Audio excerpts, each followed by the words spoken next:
Selamat pagi, selamat datang di bacaan hari ini, hari Selasa tanggal 26 April tahun 2022. Selamat datang di bacaan harian, bacaan umum untuk semua zodiak. Ambil hanya jika resonate, silahkan lihat description box di bawah video ini untuk rangkuman bacaan hari ini. Hari ini pukul 12 siang waktu Indonesia bagian Barat, bulan sudah melewati Mars. Bulan yang conjunction dengan Mars ada di Pisces. Jadi Marsnya sendiri sebenarnya dia kondisinya tidak sekuat kalau dia ada di tempat lain. Jadi sebenarnya ada dorongan, tapi dorongannya itu agak samar. Jadi ada perasaan, kalau orang Jawa bilang kemerungsung ya, rasanya mau bergerak tetapi nggak jelas juga ke arah mana. Seperti itu. Pada saat ini selain bulan conjunction dengan Mars, berdua ini juga sextile dengan matahari yang ada di Taurus. Dan oleh sebab itu karena sextile-nya ini, maka kalau kita dari awal dari pagi siang hari gitu kita merasa kayaknya saya harus melakukan sesuatu, saya ingin ada hasil hari ini tapi nggak tahu apa, dikerjakan aja. Jadi detail. Jadi sambil ngerjakan satu langkah demi langkah itu akan membantu kita sampai ke titik di mana kita merasa lebih jelas, lebih tahu apa yang akan kita lakukan ke depan. Itu penggambarannya seperti ini. Dan kita lihat Pluto itu ikutan sextile dengan conjunction antara Venus dan Neptunus. Neptunus pengaturnya Pisces. Jadi memang kayaknya hari ini ada kesan kayaknya hal yang berharga itu letaknya nggak di dalam diri kita.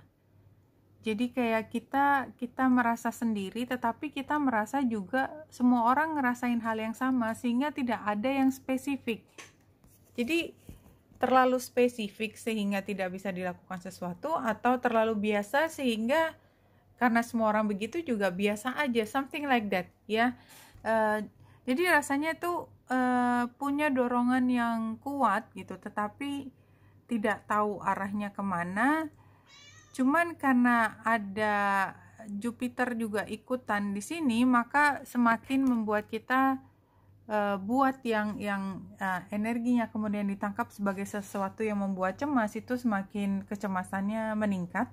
Tetapi kalau kita lebih dewasa melihat ini adalah ketika kita melihat ya udah, kalau memang belum ada kejelasan sama sekali, kita fokus untuk mengerjakan hal yang berbeda aja, hal yang kita ketahui aja. Jadi kita bisa melihat bahwa semua situasi seberapapun membingungkannya, sebenarnya kita bisa mengambil keputusan yang tegas untuk diri kita sendiri dan memberi batasan bahwa kita nggak perlu larut dalam kebingungan.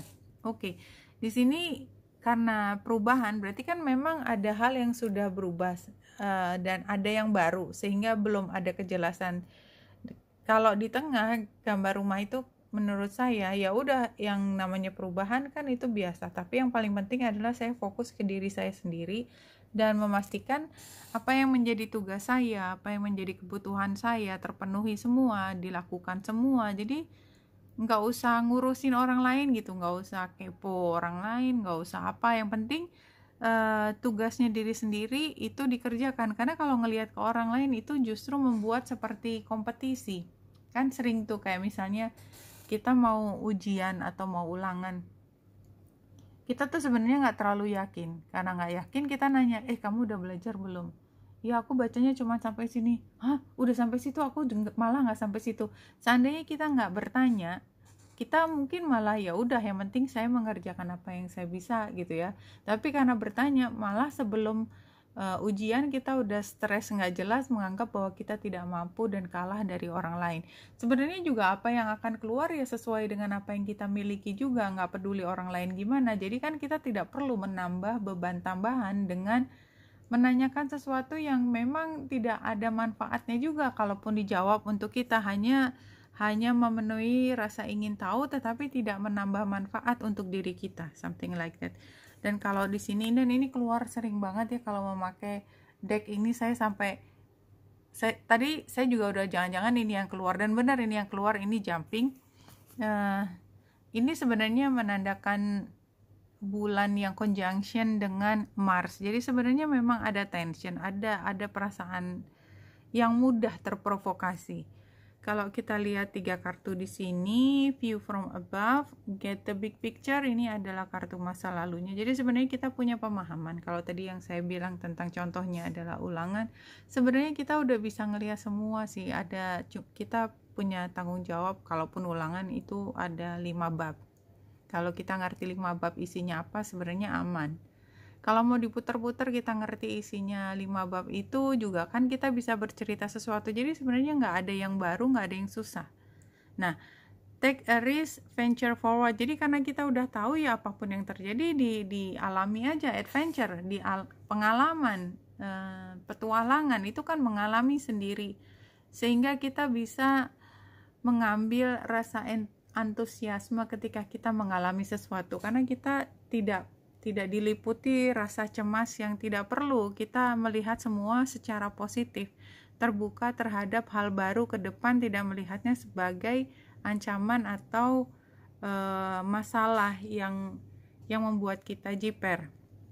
Jadi kalau Three of Cups di sini sebagai situasi kan sebenarnya kita bersama teman-teman, bersama orang-orang yang dekat. Dan ini juga bukan situasi yang sangat formal. Kalau menurut saya tidak formal. Walaupun sebenarnya kalau kita lihat di sini lebih detail, bulan itu melewati Juno juga. Jadi kalau menurut saya, kalaupun ini merupakan hal yang formal, itu udah tidak lagi membuat kita merasa harus membuatnya berubah. Kita tinggal menikmati saja hasil dari kesepakatan yang sudah pernah kita buat. Tantangannya adalah kita nggak tahu posisi kita, ya karena itu tadi. Jadi ya karena mungkin masih dalam posisi perubahan, atau memang ya semua dijalanin aja kan. Yang bisa kita capai kesepakatannya kita udah ambil, apa yang bisa kita ketahui kita sudah bahas. Nah, King of Wands sebagai saran itu adalah kita bersemangat tadi, seperti yang tadi, antusiasme. Tapi memang sebagian dari kita, Nine of Cups ini menunjukkan kalau kita tuh nggak puas. Kita merasa harus mengerjakan sesuatu lebih banyak daripada yang kita sudah lakukan atau kita akan produksikan ke depan. Jadi kayak kita nggak puas, kita merasa bisa melakukan sesuatu lebih baik daripada yang ada. Truth is love, love is truth. Tapi di sini kembali lagi, ya kita itu apa adanya. Kalau menurut saya ya, truth is love. Dan apa yang ada itu semaksimal mungkin kita lakukan. Kalaupun kita merasa nggak maksimal, tapi ya kan udah lewat juga waktunya, nggak bisa diulang juga. Ya udah, ya fokus ke love itu lebih mencintai diri sendiri. Nggak usah terlalu banyak ngomel, nggak ada gunanya juga. Nggak usah terlalu beat yourself up too hard juga. Take it easy, karena itu salah satu bentuk dari cinta. Itu adalah ketika kita tenang, relax, sehingga kita terbuka untuk semua keindahan yang ada di sekitar kita, dan kita bisa berterima kasih, bersyukur atas semua yang sudah diberikan kepada kita. Oke, Benita Indrasari sini, semoga membantu. Salam hati dan cahaya.